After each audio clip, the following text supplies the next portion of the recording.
Coming up next, protest and arrest around the nation as demonstrations over the Israel-Hamas war grow more intense. See what's happening at Penn State. Plus, angry residents react to changes coming to a local transportation service. And a Penn State grad talks about her time to shine on a national TV cooking contest. This era of confidence of believing that you believe in what you do. The Centre County Report starts now.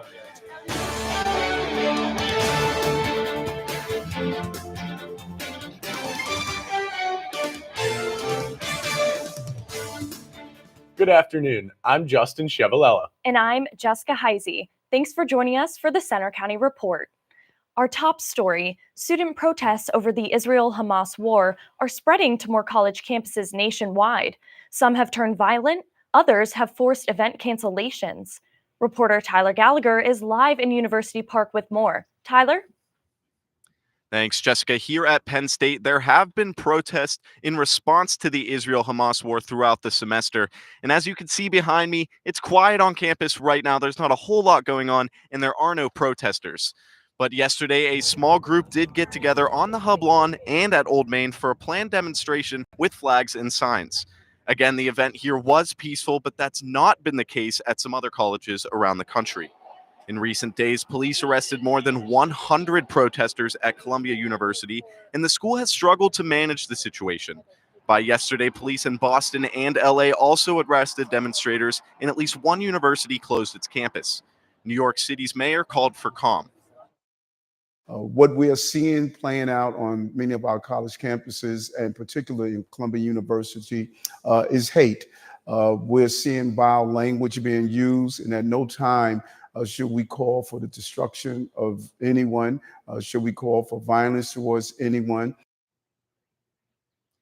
Now, Penn State told us they are monitoring both national and local events, but for security reasons, they will not give us specific details on a safety plan.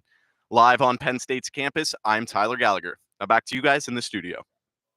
Thanks, Tyler. The Israel-Hamas war is also affecting other parts of student life, including travel. Marie Moyer reports. Studying abroad is a rite of passage for many college students, and for some, their travel plans are on pause. War in the Middle East has led many universities, including Penn State, to cancel study abroad programs to Israel.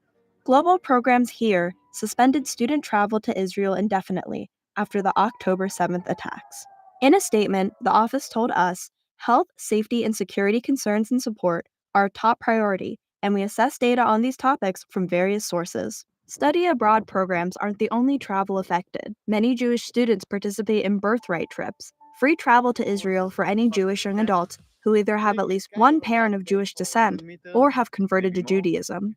Penn State junior Jeremy Goldman was excited to visit Israel through his internship with the European Maccabi Youth Games, the all-Jewish sports event planned to hold this year's events in Israel before deciding on England. I'm going to go to Israel at some point.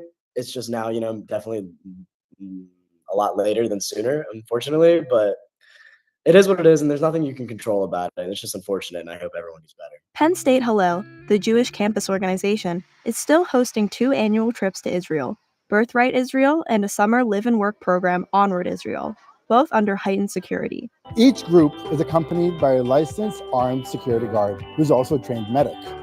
And if additional security measures are needed, we'll be there to provide them because your safety is our mission.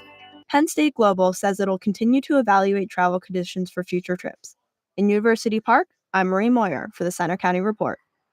Jewish students interested in learning more about travel to Israel can go to Penn State Hillel's website to find out more.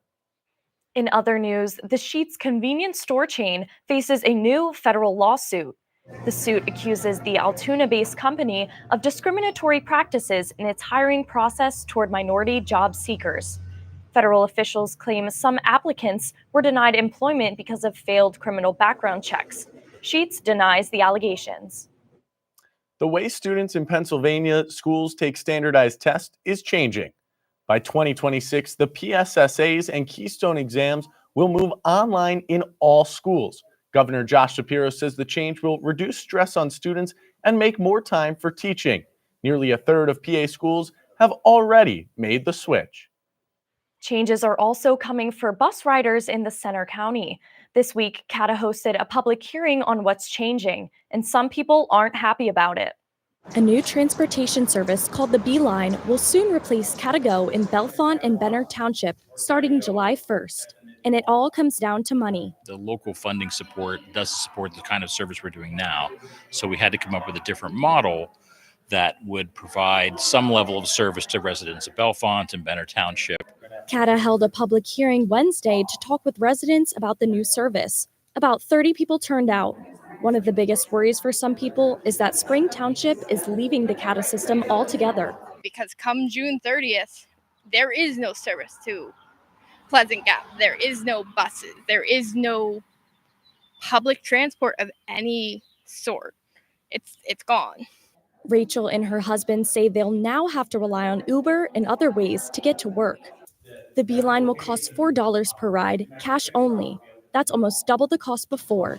There are no senior discounts or passes, and you must book your ride a day in advance. I think it's going to be an adjustment for people because it's different than what they've been doing before. We're asking them to call in ahead of time. That's inconvenient for them, but it enables us to group trips together better when they call in ahead of time so we can be more efficient. There will be 20 destination points, and the service will end at 5:30 p.m. This is not going to fix the problem. There is going to be a whole community that's not going to have access to a bus. CATA's David Rischel says other changes in services have been altered already, and he hopes CATA will climb out of its financial hole soon. We've reduced our budget deficit by almost $1 million this year. And we think that by next year, fingers crossed, we'll be able to be out of a deficit situation. Pre-registration for the Beeline will be available starting June 3rd. We'll get ready for traffic and parking challenges this weekend with several big events on Penn State's campus. Country music star Luke Combs is bringing his Growing Up and Getting Old tour to Beaver Stadium. More than 75,000 fans are expected. Parts of Curtin and Porter Roads will be closed tomorrow. And heavy traffic is expected for the Movin' On Festival later today. Eric Morris is live with more. Eric? Thanks, Justin. Good afternoon to you and Jess in the studio. Now, this is year number 49 for Moving On, so we're just 12 months away from that half-century mark, but we got to get through today first. Now, I did speak with a bunch of students this week, and what some people may not realize is this isn't just a fun music festival. With finals coming up next week, this is one of the main stress relievers for students, and that's kind of a big deal that some people don't think about. Now, I also spoke with some other students this week. We're going to have a little bit of a different perspective when the action officially kicks off. It's a popular event thousands of Penn State students go to every year. Who gets to go to a free concert that have like big name artists in their lifetime? Moving On is a staple of the end of the school year. This marks the music festival's 49th year of bringing popular artists to Happy Valley. Sometimes we get people on the first try, sometimes we don't, but it's kind of just like the way that it goes. This year's lineup features Dayglow and Sexy Red, among others.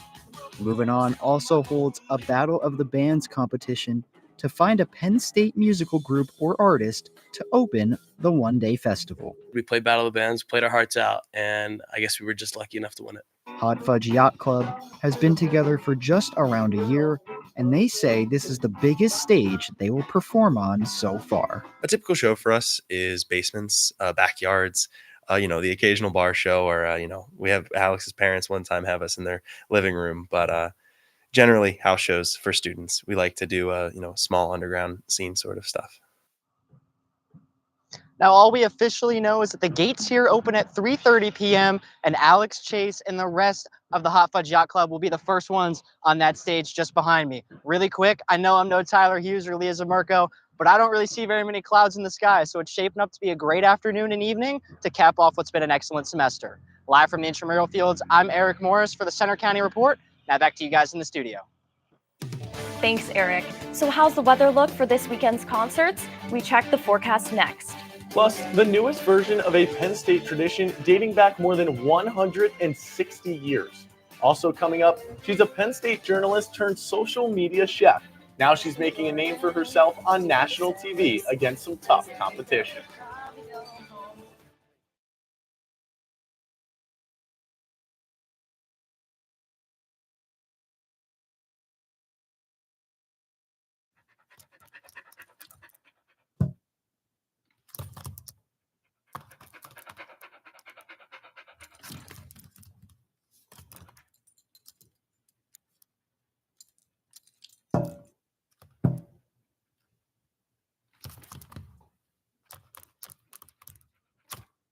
There's a shelter pet who wants to meet you. Meet one today. Visit theshelterpetproject.org. Adopt.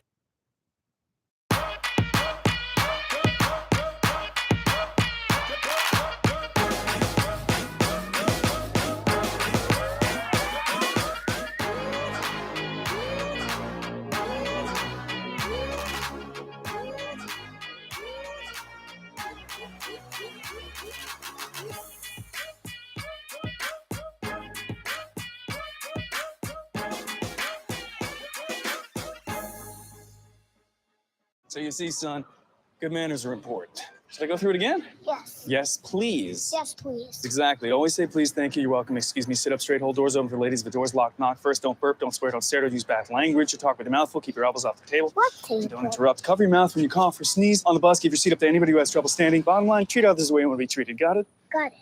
Good talk. Most parenting is hard to do in just 2 minutes. But 2 minutes twice a day making sure they brush is easier, and it could help save them from a lifetime of tooth pain.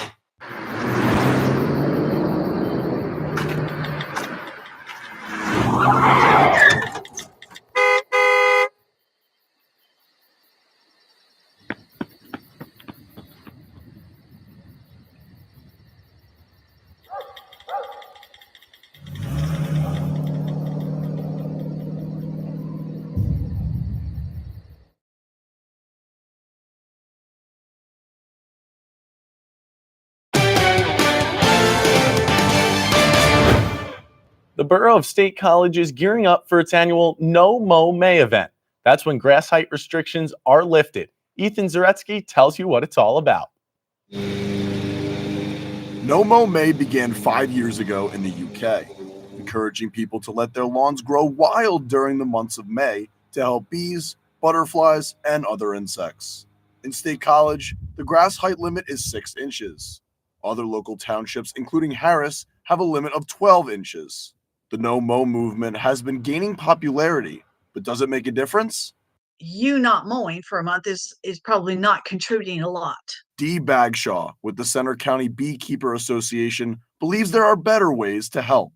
I mean, there's actually a term called a bee lawn. And this is still having your nice green lawn, but you've incorporated some very, very low growing, pollinator friendly plants. We checked with other local townships, and for now, State College Borough is the only one in Center County taking part in No Mow May. In State College, I'm Ethan Zaretsky for the Center County Report. The borough says you can register your home for No Mow May online until May 10th and display a yard sign provided by the borough. Now, a follow-up on a story we first brought to you over the winter. A Penn State alum has been climbing her way to the top in the Fox national TV show Next Level Chef. Reporter Jade Branwell caught up with her this week. It's been a wild ride this year for Penn State alum Gabrielle Chappelle.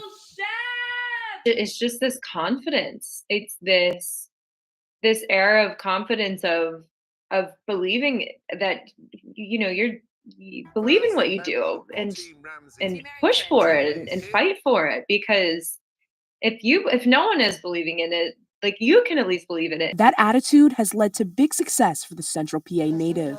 She's been competing on Fox's Next Level Chef and made it to the top 5. The former Center County Report journalist went on to culinary school and became a social media chef after college. Now, she's even expanded into podcasting. She worked with Cherry Bomb, a media company that works with women creatives to showcase food and drink on a different level. She recently partnered with them as a guest, creating pizzas, and will be featured on their platform, Future of Food Is You, that shares her passion for plant-based dishes. Being able to showcase my style of cooking on this platform, environmentally focused, plant-based, and seasonally focused, and just sort of this nostalgic sense of joy of cooking.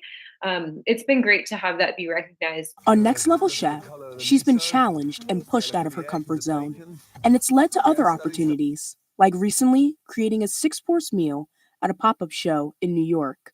Being able to have someone come to a dinner of mine and be able to pick anything off the menu and eat it is really such a gratifying feeling.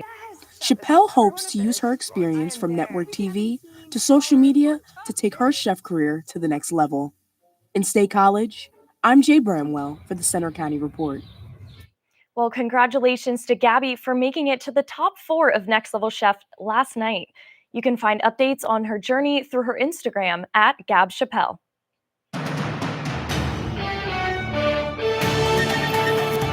Well, Eric was absolutely right earlier on in the show when he said there was a gorgeous day on tap, and you can see it here on our live camera over the Penn State golf courses. Plenty of blue sky and a few of those nice, light, puffy cumulus clouds as a sure sign of a great day as well. A great day to do some golfing if you're lucky enough to have the chance. A temperature of 57 degrees at this hour. So it'll be a great end to the week. Then we have some showers that are on the way and clouds for tomorrow. Once again, clearing out for your Sunday, maybe a few thunderstorms, but overall, a taste of summer for next week. And I'll show you coming up here in just a moment. So here's the air mass we're underneath right now, is mostly in this green here. And you see mild conditions. We have wind coming out of the north at this hour, keeping things just a little bit cooler. However, you can see down south here, this warmth is going to push up into our region over the next couple of days, leaving us with a summer-like feel for the beginning of next week. The satellite radar is completely clear at this hour, aside from a few high-level clouds, but here is our next disturbance on the horizon that will be making its way into our area by this time tomorrow. So let's time it out on the Futurecast here. You can see this evening will be a pretty great evening. If you have other evening plans or if you're heading out to Moving On, it should be a great night for it as well. Perhaps a little chilly at times when it stays clear, but generally clouds will begin to increase early on in the morning tomorrow morning, likely before you wake up, as these showers arrive on the doorstep of western Pennsylvania and begin to advance through midday tomorrow as well. So any tailgates for the Luke Combs concert, you may want to be prepared for a scattered shower, maybe even an isolated downpour to move through around midday. We have another round of showers that could make its way through around the time the concert starts, but I expect that most of the concert should be dry, maybe a little bit cloudy at times, before these clouds begin to clear out later in the day on Sunday as well. One more note, allergies are high this time of year. Tree pollen is remaining high, grass pollen and ragweed both low, but this is certainly a consideration. At least the rain tomorrow will begin to help a little bit with that and washing some of that pollen away. So for today, a great rest of your Friday, sunny as well, a high of 63 degrees.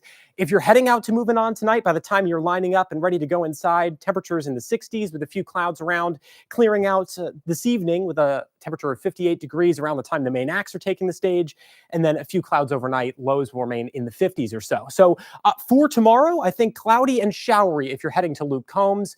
A temperature of 54 degrees, but those temperatures will quickly jump up into the 80s for your Sunday and Monday. I think we do have a chance for a few thunderstorms here on Sunday, and you can see that as the temperatures come up, the sun heats the ground, and that leads to a little bit more instability in the atmosphere.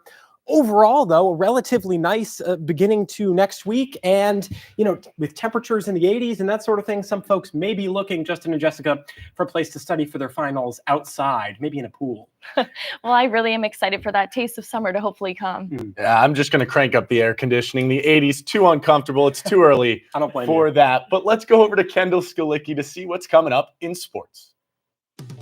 A couple of Nittany Lions have already gone in the first round of the NFL draft. We'll check in with our team in Detroit next.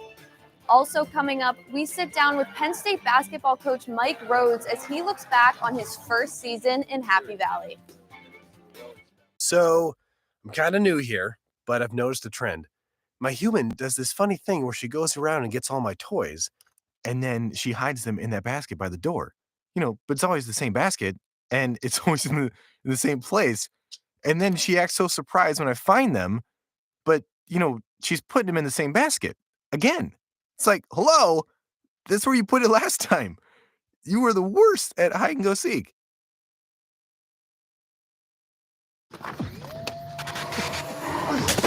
Multiple studies have shown that marijuana can slow both driver reaction and response time, which can be really dangerous. He's here. He's here. Wait. What? I can't drive.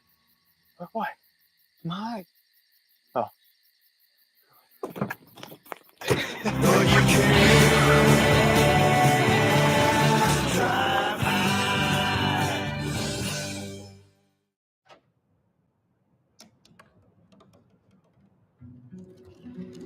They said I couldn't dream.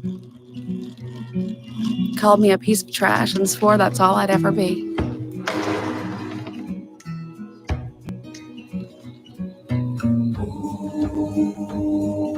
said a bottle couldn't see the ocean.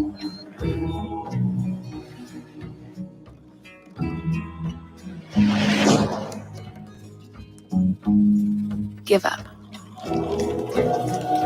Go back to the dumpster. But I didn't listen. I made my way.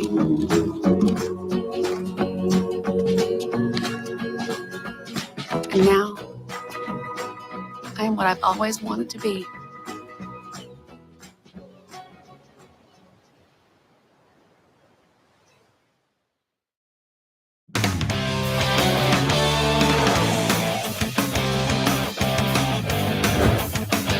I'm Kendall Skalicki with sports. The NFL draft is underway and some former Nittany Lion players have already heard their names called. Reporters Emily McGlynn and Jacob Schnurr are covering the draft for us in Detroit. Thanks, Kendall. I'm Jacob Schnurr here with Emily McGlynn. We're inside the event area here in Detroit with the draft stand right behind you. The big Detroit NFL draft. So it's been a great night, and a lot of compensators actually went tonight. Olu Fashanu going to the Jets at 11, Job Robinson 21 to Miami Dolphins. A lot of exciting battles from the AFC East between those two to come. They did not actually make here tonight. However, a lot of fans, they saw fans just about every team, including a couple of some bad fans. You know, Detroit made history tonight with on just day one, 275,000 people infiltrated Campus Martius. But we did talk to a couple of people all the way from Pennsylvania who made their way to watch it all happen here. Phillies fans, a father and son duo, and here's how it happened. It's definitely such a special moment, you know, it's something that we're all on to all the time. So just be able to basement at this. I sit with the line. You can catch day 2 of the NFL draft only here on Com Radio at 6 p.m. Reporting from Campus Martius, I'm Emily Glenn with Jacob Schnurr for the Sutter County Report. Back to you, Kendall. The Washington Commanders have released Penn State alum Shaka Toney just days after the NFL reinstated him following a gambling suspension. Toney was one of 3 players banned last year for at least one season for betting on games.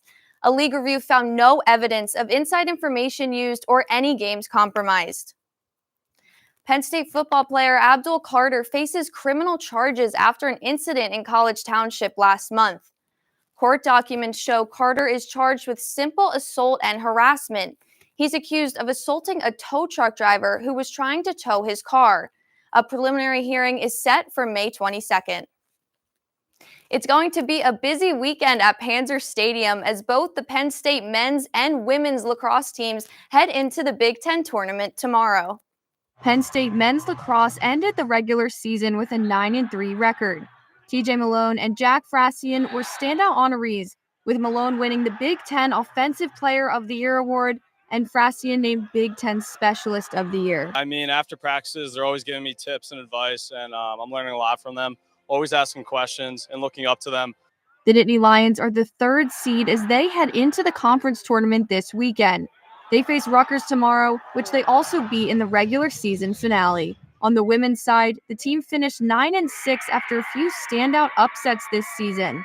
The Nittany Lions took down top-ranked Northwestern as well as number 4 Maryland.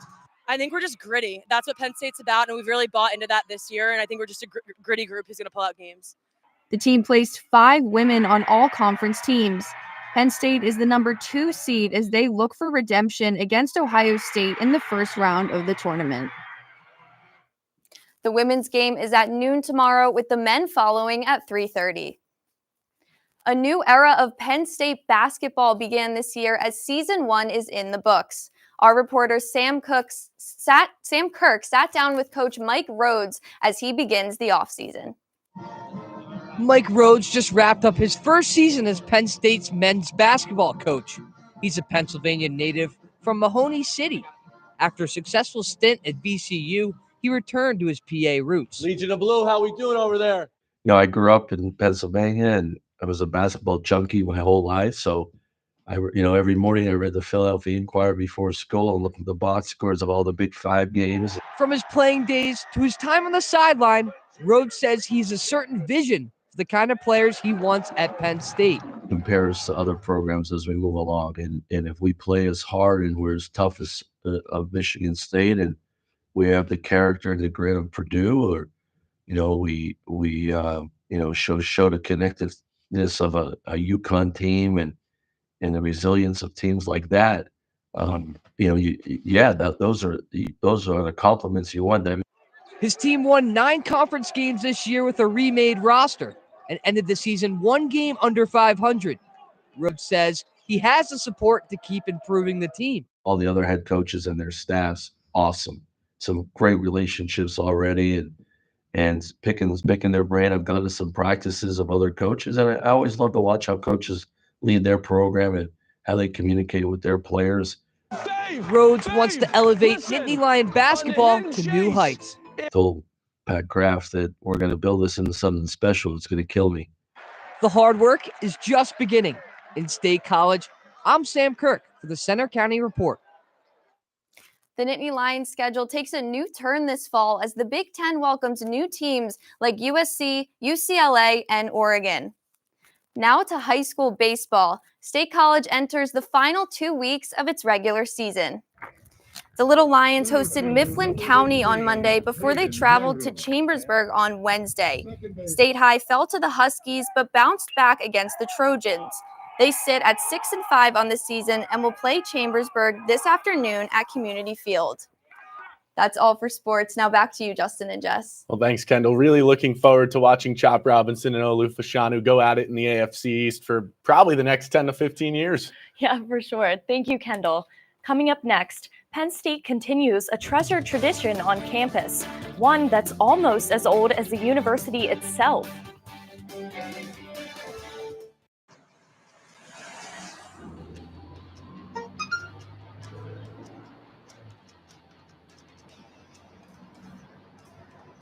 The average text takes your eyes off the road for nearly 5 seconds.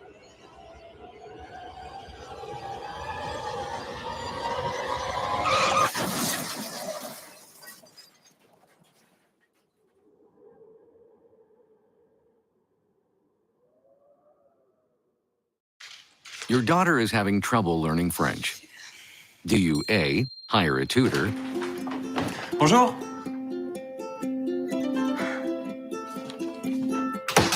B, enforce a French-only rule at home? Or C, watch some foreign films? When it comes to parenting, there are no perfect answers, but that's okay, because you don't have to be perfect to be a perfect parent. Teens in foster care will love you just the same.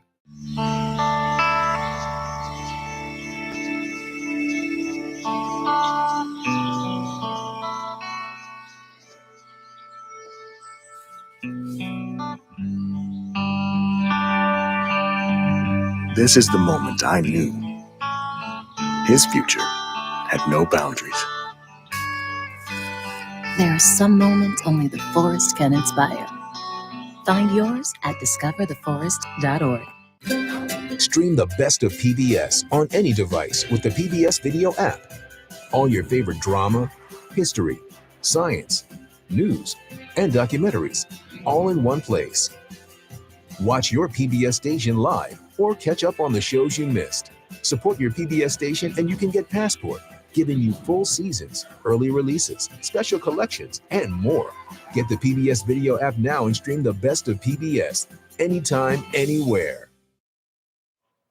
It's been a landmark at Penn State since 1859. Now, a new generation of a tree nicknamed Old Willow is back.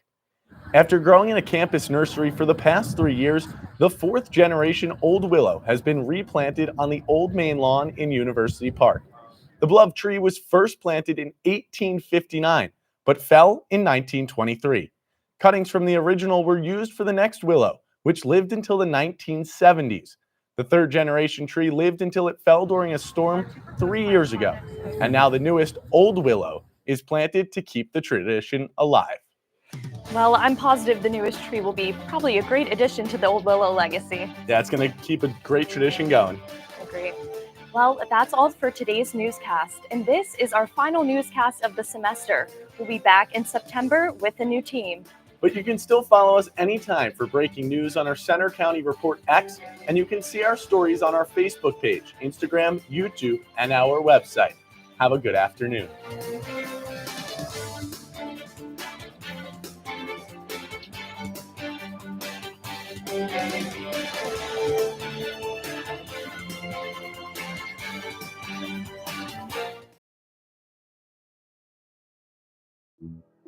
Coming up,